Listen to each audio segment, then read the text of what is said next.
Roll the camera. Okay.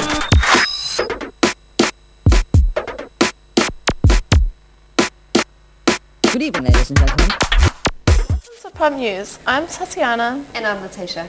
Today on Pub News we have, on the scene in Turangi, the tragic death of a teacher in the Turangi camping site, and an inspirational piece about one of our very own classmates. But first up... First he was Turangi's idol. Now Eri Biddle is recognised as the runner-up of the popular Māori television show Homai Te Pakipaki. The 22-year-old scored an incredible 11.9% of the public vote against 9 other contestants. He was beaten by Roman Nicholas, 19, with 60-year-old Warina Poana coming in 3rd place. To get through to the grand finals, Eri first had to win his heat of Homai Te Pakipaki and then make it to the top 5 in the semi-finals. Eri comes from a whānau well known for their entertainment. Throughout the Tūwhare Tuarohi, Eri plans to re-enter Homai Te Pakipaki next year. Now here's our local reporters, Cherry Lee with Elsa. Kia ora, I'm Shirley Bell reporting for Pump News. Today I am interviewing Elsa Hoog from Turangi. So Elsa, can you tell us what teenagers get up to in Turangi? Hi Cherry, well Turangi is known as a town for all seasons. In summer there's water, the lake, river and turtle pools to have fun in, on and around. You know, like jumping off bridges, rafts and trees, swimming with your friends, fishing, catching eels and freshwater crayfish, having barbecues and picnics, going water skiing and jet skiing, and then there's the bush, which involves activities like hunting, horse riding, motorbike riding and heaps more. So that's summer. What about in winter? We're situated right by the mountains, which makes it ideal to go skiing, snowboarding, tobogganing and snowball fighting.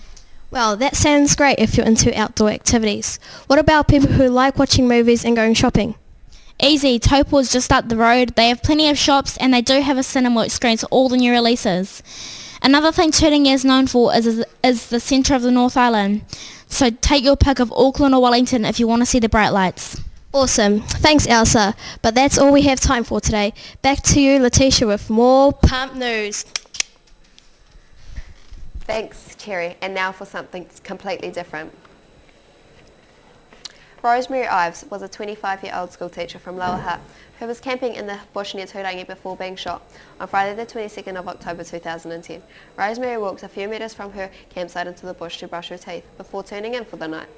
A 25-year-old Hamilton man was spotlighting near her campsite. He then mistook Rosemary for a deer or possum and shot her. He has been charged with careless use of a firearm in relation to her death. The family have asked everyone attending her funeral to dress in bright colours and to bring a rug to celebrate her life as they knew it. We're now over to our reporter Tila with more about our local area. Okay, we've just heard from Cherry and Elsa. Today I have Cassidy with me in the studio and she is also from Turangi. Hi Cassidy and welcome to Pump News. Hi Tila, thanks for having me. So tell me, what are the main attractions in Turangi and what are your main activities there? Well, I would say like Taupo, the Tongariro River, the Tongariro Trout Hatchery, the library, New World, Burger King, the Tongariro School, Tongariro Crossing, and also the bush. So tell me, what is your main place you spend time at? I spend most of my time at the library. Awesome. Well, that's all we have over. Oh, that's all we have. Over to you, Tatiana. Thanks. Now for something completely different. Tita is a Year 8 student who attends Tongariro School. She has a disability known as cerebral palsy. Whainairi is her teacher aide. Cerebral palsy is a general term used by damage to the brain. This damage occurs before or during birth or in the first few years. The brain damage can range from mild to severe, and in most cases there is a lack of muscle control. Tita participates in most class activities. She travels to Taupo every Monday with other students to attend Riding for Development. She also rides a bike and has swimming every Friday. Tita walks with the aid of a stick but can walk short distance unaided. Her wheelchair is used for longer distances. She applies herself well to all tasks she is asked to do, whether it would be having a go at table to mixing biscuits dough in a boutique. Awesome work, Tita. Keep it up. Hard work and never give up. We are now going over to Memory with the weather updates.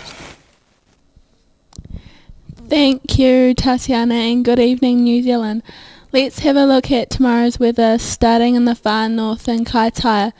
Look out for some pretty flash flooding and raindrops as big as your head. If you're going outside, wear a hat. Moving down to Auckland, there'll be a mix of fair conditions and unfair conditions. But those are the conditions and you'll just have to accept them. There will be no weather at all for the Bay of Plenty. It's taking a short holiday but is expected to be back for the weekend. In Napier and Hastings, the weather will sometimes be changeable and sometimes not. We have really no idea what will happen there. In the Taranaki, a mild depression brings with it a very dull day, with no highlights at all. It'll be overcast and gloomy all morning, but things should cheer up by the evening, so don't worry. Everything will be fine. Wellington will have another capital day. There will be no wind at all, and the day conditions will be so pleasant they'll actually be extreme. In the top of the South Island, Kaikoura can expect to have a good day, meeting friends for lunch, going for a swim and reading the newspapers. But try to stay indoors as the weather will be just terrible.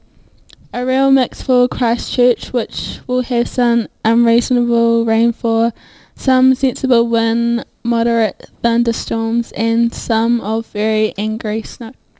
In the lower south, Dunedin will be frosty, cold and unfriendly until late morning, where the sun will pop over for a visit. Everybody likes the sun.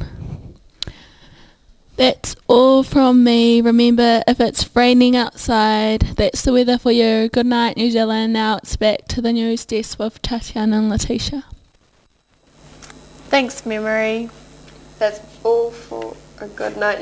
We'll spot you back tomorrow in the news desk with Tatiana and Letitia.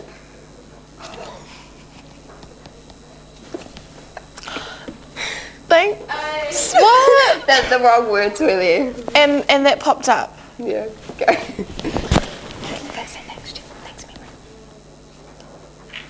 Oh, thanks, Memory. Thank you all for watching. We'll see you again next time. From the whole team at Pump News, goodbye, e nohora.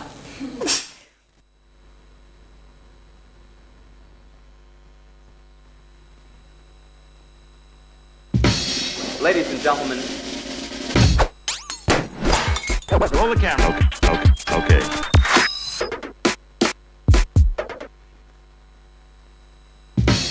Ladies and gentlemen.